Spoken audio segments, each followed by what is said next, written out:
welcome back to our channel, where we dive deep into the daily drama, shifting alliances, and heartbreaking struggles of your favorite Genoa City residents. Today is a beautiful day to unpack the incredibly tense and emotionally charged events unfolding right now. The stakes have never been higher, and the psychological warfare is reaching an absolute boiling point. Let us jump straight into the heart of the action. Nick Newman finds himself standing on the terrifying precipice of disaster, locked in a brutal internal war that threatens to undo everything he has fought so hard to rebuild. The physical and psychological toll of his recent traumas, compounded by the horrific ordeal orchestrated by Matt Clark, has left him in a state of profound vulnerability. Along with his dark thoughts and the lingering agony of his withdrawal symptoms, Nick is seriously contemplating taking just one more pill. The artificial comfort of the opiate calls out to him, offering a temporary escape from the crushing weight of his reality.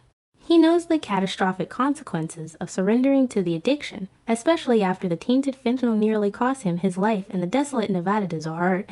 Yet, the insidious nature of the drug makes the temptation almost unbearable, forcing Nick to battle his own mind in a silent, agonizing struggle for survival and sobriety. Meanwhile, within the opulent and historically fraught walls of the Newman Ranch, a different kind of psychological tension is brewing between Chelsea Lawson and Adam Newman.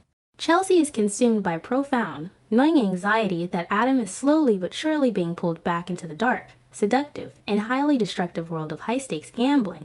The ghost of his Las Vegas alter ego, Spider, continues to cast a long, suffocating shadow over their relationship. Chelsea expresses her deep-seated fears, terrified that the adrenaline and the danger of his past life are calling out to him again. She is particularly unnerved by the undeniable level of intimacy she detected in Adam's voice during his recent conversations with Reza Thompson. For Chelsea, Reza represents everything chaotic and untethered about Adam's past, and she fears that this connection could unravel the fragile family stability they have worked so desperately to cultivate with their son, Connor. Adam, however, remains remarkably stoic in the face of Chelsea's escalating panic. He firmly and categorically insists that he possesses the willpower to resist the temptations of the gambling world, attempting to project an aura of absolute control. He addresses Chelsea's concerns regarding Reza Thompson with a chillingly calm demeanor, assuring her that he harbors absolutely no personal or professional interest in the woman. Adam frames his interactions with Reza as purely transactional, a necessary evil required to navigate the complex web of danger Matt Clark left in his wake. Despite his reassurances, the emotional distance in Adam's delivery leaves a lingering sense of unease. He is a man who has always thrived in the gray areas of morality, and his ability to compartmentalize his actions only serves to amplify Chelsea's underlying insecurities about their future together. The atmosphere at the Newman Ranch grows even more complicated with the sudden arrival of Christine Blair Romalotti. Stepping into the lion's den to discuss the pending legal case involving the Newman family, Christine brings her trademark self-righteousness and unwavering commitment to the law. She makes it unequivocally clear to everyone present that every single procedure moving forward must be executed strictly by the book. Christine's insistence on absolute legal purity is steeped in a profound, dramatic irony, considering she is entirely unaware that the foundational evidence she is preparing to use against Phyllis Summers is a complete fabrication, meticulously generated by Victor Newman's artificial intelligence program. She stands in the home of the man orchestrating a massive fraud, preaching about justice and procedural integrity, completely blind to the manipulation occurring right beneath her nose. Once Christine departs, leaving a trail of legal tension in her wake, Chelsea's sharp intuition takes over.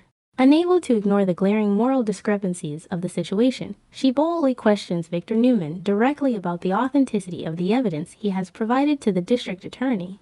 Chelsea knows the depths to which Victor will seek to protect his empire and punish his enemies, and she suspects that this miraculously convenient proof against Phyllis is entirely forged. Victor's response is characteristically evasive and domineering, but it is Adam's reaction that truly sends a chill down Chelsea's spine. Adam chillingly dismisses her concerns, stating flatly that it simply does not matter whether the evidence is fake or real.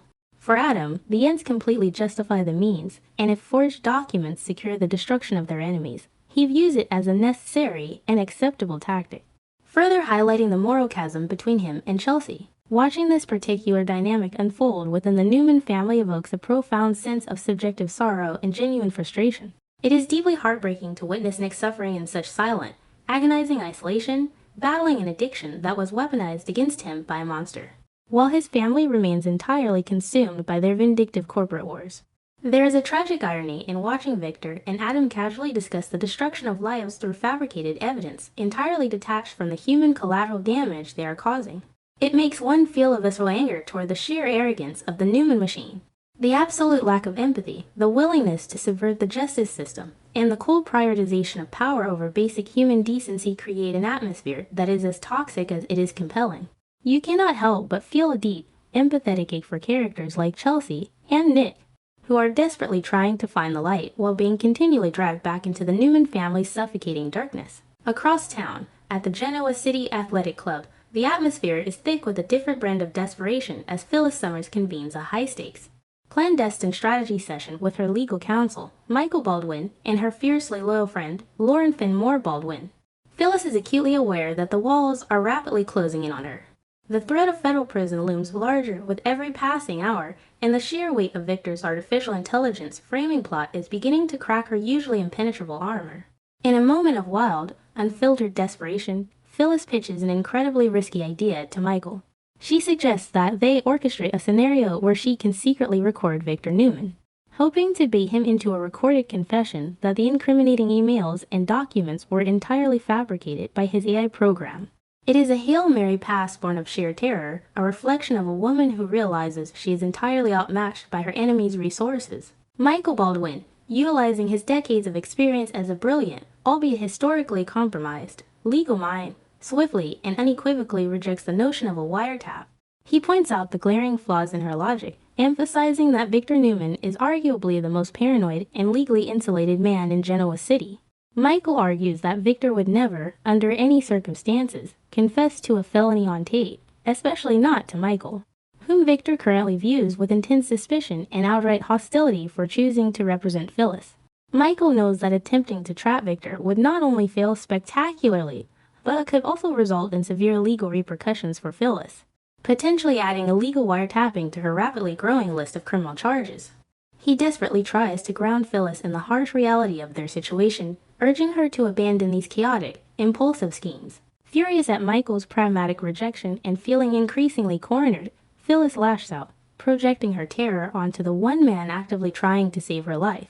She acts as though Michael is entirely dispensable, treating her closest confidant as if he were merely a junior associate failing to meet expectations. In a stunning display of hubris and panic, Phyllis issues a harsh ultimatum. She gives Michael exactly 1 week to formulate a foolproof, winning defense strategy. She threatens that if he cannot produce a miraculous legal loophole within that time frame, she will terminate his services and find representation elsewhere. It is a deeply unfair and volatile reaction, showcasing Phyllis's tendency to self-destruct and alienate her allies when she feels her survival is threatened. Michael, deeply exasperated but bound by a profound, historic loyalty to Phyllis, absorbs the blow. He sharply reminds her of the reality of her predicament, pointing out that he is likely the only attorney in the entire state crazy enough to take on a case that is this fundamentally unwinnable. He highlights the sheer absurdity of her ultimatum, making it clear that he is fighting a battle against fabricated evidence that looks flawlessly real, and that firing him would be the equivalent of signing her own prison sentence. Michael is desperately trying to save Phyllis from her own worst instincts, acting as the final barrier between her and total ruin, even as she fights him every step of the way. The core of their legal nightmare revolves around a catastrophic paradox regarding the artificial intelligence expert they need to hire. Michael explains the agonizing catch-22 of their situation. Currently, independent experts are asserting that the evidence is completely authentic, proving that Victor's AI program mimicked Phyllis's digital footprint, syntax, and operational patterns with terrifying perfection. If Michael and Phyllis manage to find an expert brilliant enough to definitively prove that the evidence was generated by artificial intelligence, it creates a massive, self-inflicted wound. Establishing the presence and capability of this specific AI program could inadvertently open the door for the prosecution to prove that Phyllis utilized that exact same technology to illegally steal Chancellor and Newman Enterprises in the first place.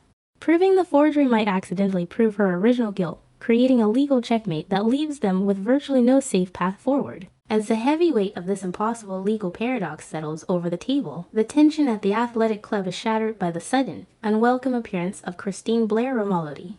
Spotting the newly reinstated district attorney nearby, Phyllis's survival instincts morph into pure, unadulterated aggression. Unable to contain her mounting terror and deep-seated historical hatred for the woman she once literally ran over with a car, Phyllis marches over to confront Christine. She launches into a vicious, public verbal assault, loudly accusing Christine of being nothing more than a corrupt puppet dancing on Victor Newman's strings. Phyllis demands to know exactly how much money Victor funneled into Christine's pockets to secure her cooperation in this malicious prosecution. Attempting to publicly humiliate the district attorney in the middle of the crowded club, Phyllis does not stop at mere accusations. She escalates the confrontation by issuing a severe threat. She promises to leverage every media contact she has to turn Christine's alleged corruption into a massive, career-ending public scandal. Phyllis vows to drag Christine's pristine reputation through the mud, threatening to expose the district attorney's office as a fully owned subsidiary of Newman Enterprises.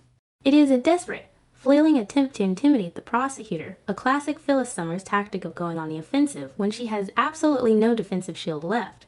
She hopes that the threat of a media circus will force Christine to drop the fabricated charges and walk away from Victor's vendetta. However, Christine is no longer the naive young woman Phyllis terrorized decades ago. Hardened by years of legal battles and deeply secure in her own moral righteousness, Christine absorbs the verbal assault without flinching. Instead of backing down, she counters with a devastating, icy threat of her own. Christine calmly but forcefully warns Phyllis that she is well within her rights to file a massive defamation lawsuit against her for these public, baseless accusations of corruption. Christine meticulously outlines the consequences, stating that a defamation suit would systematically strip Phyllis of every single penny she has left to her name. She paints a bleak picture of Phyllis's future, warning her that she will not only be facing a lengthy sentence in a federal penitentiary, but that she will also enter that prison completely bankrupt and utterly destitute. This chilling counterstrike from Christine leaves Phyllis staring into the abyss of her own making. The realization that she cannot bully her way out of this situation, combined with the impossible legal paradox of the AI evidence and her fractured relationship with her only attorney, sets the stage for an explosive reckoning. Phyllis is entirely out of options, cornered by her greatest enemies, and facing the total annihilation of her freedom and her legacy. Will she finally break under the unbearable pressure and surrender to Victor's demands, or will she execute a final, catastrophic maneuver that brings all of Genoa City crashing down with her?